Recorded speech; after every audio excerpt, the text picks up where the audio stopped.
Hi, this is Tom Soane, and today we're talking about tenants on benefits, because this has just become a massive topic, and I think it's just going to keep getting bigger and bigger and bigger. And I think the government and the law system are going to add more and more components into this topic, which is going to create more and more problems for landlords in the very near future. Trust me, this is all coming our way. So it's all about discrimination. And look, before you say to me that you do not discriminate against tenants, I believe you. But I'm the same. I also didn't think that I discriminated against tenants, but unintentionally I did. So now there's a rule change. So I wanted to give you absolute clarity now on what you definitely cannot do with your property listings, with your tenants, with your inquiries, with anything like that, but also give you some advice and a strategy, if you like, on how you can capitalize on this, how you can make sure you still get really good tenants without discriminating and following the correct rules. You know, because we all just want tenants that pay the rent, that look after the property, that are desirable, that are pleasant, just good people, right? So there is a strategy which I'll go through in a second, which will help you get that tenant. I call them amber nectar tenants. They're tenants that are creme de la creme. They pay the rent every month, they look after the property, they're nice to talk to, they're easygoing, they're good to work with. Amber nectar tenants, remember that phrase. So look, hopefully this, at the end of all of this, you'll know exactly what you must do. So if you've got a listing right now that's out there, that's being advertised, a property that's for rent, then after this, please go and change it, because you will need to. But this all started because of a court case. And to give you the backstory around it, there was a single mum who was trying to find a property for her and her child, and rang around the normal process, rang around the letting agents to try and book viewings, and the letting agents were saying, no, we don't accept housing benefit. And she carried on doing that, and she was getting quite frustrated, understandably. And then she was ringing other letting agents, and they were saying, it's our company policy, we don't accept housing benefit. It's our company policy, no DSS, no benefits, blah, blah, blah, blah, blah. Then she was ringing private landlords, and when they found out that she received housing benefits, they instantly said, no, we don't accept housing benefit. Even though she had 9 years of excellent references from previous landlords, and she had a professional guarantor. The rule was the rule to the letting agents and these landlords. No, we don't accept housing benefit tenants. Imagine how awful that must have been for a single mum, being categorized almost as an alien, or, you know, an undesirable, somebody that was looked down on, a different type of person. She's just a human being trying to get by in life, and just the fact that she received housing benefit made her out to be a completely different being. But let me ask you this, anybody listening to this or anybody watching this, if I said to you, here you go, here's £500 a month for free, you'd take it. She's entitled to housing benefit, and so is anybody. So anybody who is entitled to housing benefit should take it, right? Now, I'm using the term entitled. I'm not including spongers and idiots who just cause problems for other people intentionally. Let's just be clear about that. I only support tenants who are entitled to claim housing benefit or other benefits, and who are good for it, if that makes sense. Hopefully that makes sense to you all. Anyway, so this poor lady was trying to find a property, was kept getting knocked back and told that she was a person that is an undesirable. We don't accept housing benefit tenants. We don't accept DSS. Yuck. So imagine how awful that is for that person. It led to this person, this lady and her son being made homeless. And that's when an organisation called Shelter, who support tenants in need, they took the case on, and it went to court. And she gave her story, and the letting agent in question defended their story, or defended their case, and then the judge ruled that the discrimination against tenants that receive benefits is unlawful. And I've got to say, I might be controversial here, I've got to say I agree with that. I don't think that's a fair thing to put another human being through, because we don't know what she's like. Actually, what's happened is all those letting agents and all of those landlords have pigeonholed her into a category that they don't know if she's part of. How do they know that she doesn't look after a property and she's a really nice person? How do they know that she would never pay the rent and cause big problems for the landlord? They just don't know that. In fact, I would argue that the evidence is there to the contrary. Actually, the evidence is there to show that she does pay the rent and she does look after the property. And she has a bit of security in a guarantor as well. Anyway, we could really get into that part of this topic. Maybe we'll do that another time. But the point I'm trying to make here is that's where this all started. And I agree that discrimination against tenants that receive benefits is wrong. And now it's unlawful. So that court case has gone towards, I guess, the final decision being that it is an unlawful act. So now, if you carry on and do that thing, so if you discriminate in that way against tenants that receive benefits, you are now, you could be taken to court, and now you will lose because of that court case. So the whole point around this, it starts with your property listing. You cannot display anywhere that you do not accept housing benefit, no DSS, no benefits, anything like that. You cannot display anywhere that you do not accept those tenants, because that's discrimination. You also cannot tell anybody that you do not accept DSS, housing benefit, any other benefits. You cannot do that, because that is now discrimination. And I want you to remember this as your mindset when you're looking for new tenants. You have to give every tenant a fair chance. Now, there is a way to do that, and that's the way I want you to remember this. You've got to give the tenant a fair chance, regardless of whether they receive housing benefit or not.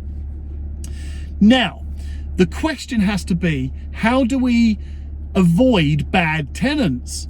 Now, actually, I'm going to argue a bit of a case here, because I think you avoid bad tenants the same way when it comes to housing benefit as you do when it comes to employed tenants or something similar. You have to base it on affordability.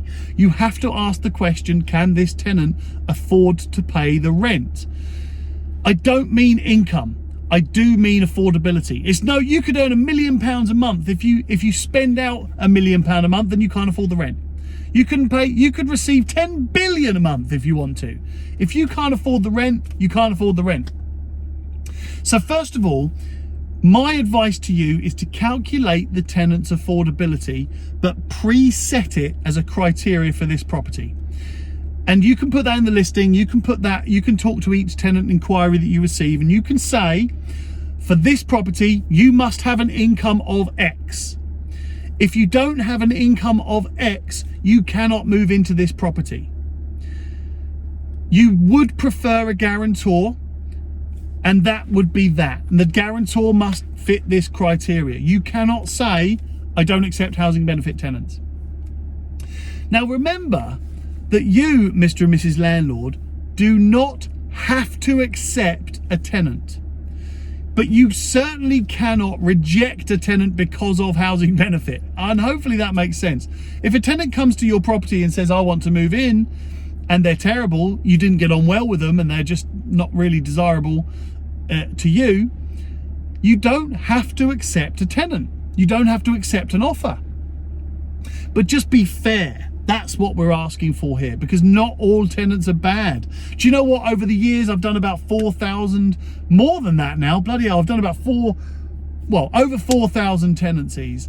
And within those tenancies, we've had a couple of bad ones, and that has been tenants that receive housing benefit.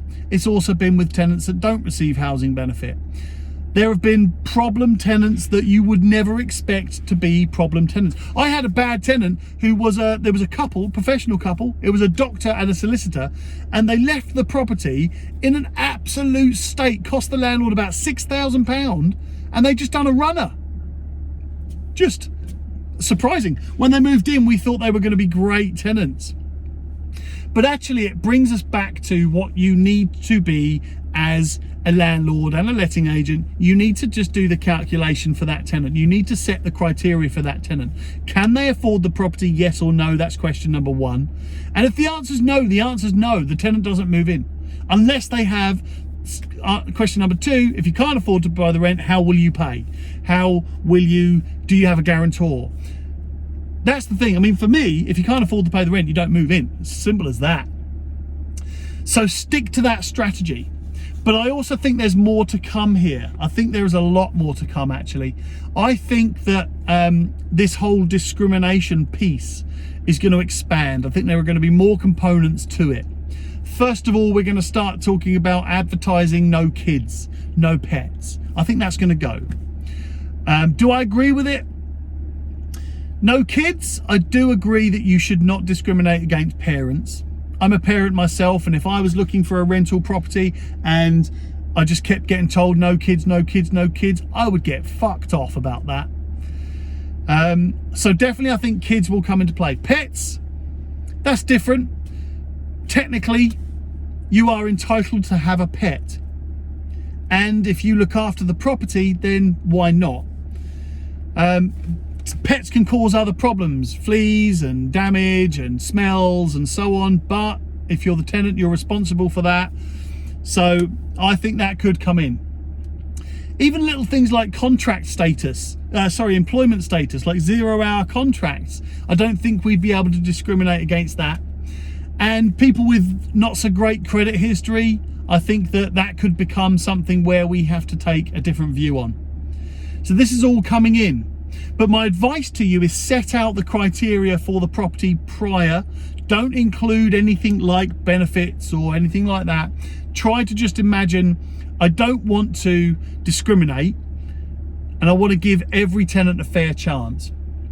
If you're a landlord that looks after your own property and you want to try and work out what is the correct criteria for my property, just speak to a letting agent. Or do you know what?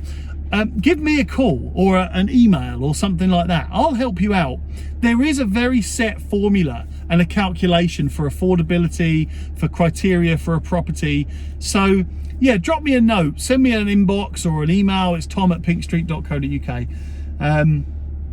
But you can certainly make sure that you can still get a tenant. And also it comes back down to the human element, doesn't it? If you meet with a tenant and you just find them abrasive or you don't get on with them too well, then don't take them on. Simple as that. But definitely don't advertise anywhere to anybody at any time that you do not accept housing benefit. That's the rule right now. And I think there are going to be some pretty hefty penalties coming in for landlords and letting agents that don't follow that. But the rule in all of this, I don't want to sound like I'm advertising anything here. I'm not intentionally. But if you manage your own property, why? The dream is to be anonymous, Mr. and Mrs. Landlord, and I'm not promoting my letting agent here. I actually am giving you advice, Mr. and Mrs. Landlord. If you manage your own property, this sort of stuff is just going to keep getting bigger and bigger and bigger and bigger. There are now task forces within councils that are trying to find you, that are trying to find the smallest pieces of legislation that you're not following. Why would you want to look after a property yourself? You're not trained, you're not specialist in managing rental properties nowadays. It's all changed. So I urge you, find a letting agent you trust and pay the money to do it. You'll find that if you do that right, you could become the anonymous landlord. You could have income coming in that you can sit back and enjoy without having to do the work. Because what's the point in you in getting a load of income if you've got no time to enjoy it? Or you're having to deal with phone calls at 2 a.m. from tenants that have lost their keys, or all of those things that take up your time. How much are you worth per hour? Now, if you're spending a few hours a month on a property, but actually your hourly rate isn't the cost of you doing that for a few hours is less than it would be if you paid a letting agent. What are you doing? What you've got to do is remember the investment rule here. Be anonymous. Let people manage the investment. Let people manage the asset. You let them take care of that while you enjoy your money.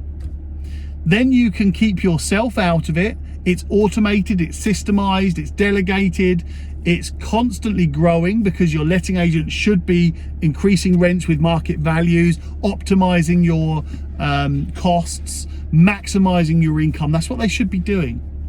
So anyway, I've waffled on there. That wasn't a sales pitch, by the way. I do believe that everybody should have a team of people managing their assets for them. You know, you don't buy shares in Microsoft and then go and get a job there to make sure that you can get it right. No, you let your investment manager or whoever's managing that investment maximize it, continuously watch it, give you reports and updates. That's what you should do. Be an anonymous landlord. Anyway, look, just to recap, do not advertise. Please do not advertise anywhere that you don't accept ESS, housing benefit. Even if right now in your mind you don't accept housing benefit tenants, can't do it anymore. Just don't make it public. Don't let people know that. Whether you do or do not, don't make people know. Speak to a local letting agent and find out what the criteria should be for your property. And I hope that helps. Look, share it round, because there are going to be loads of landlords that get this wrong, and I don't want to see anyone end up in court. So that's me done, and I will speak to you on the next video or the next podcast or the next something. But I hope it helps everybody, and let's all try and stay together through these weird times. Speak to you all soon. Take care. Bye.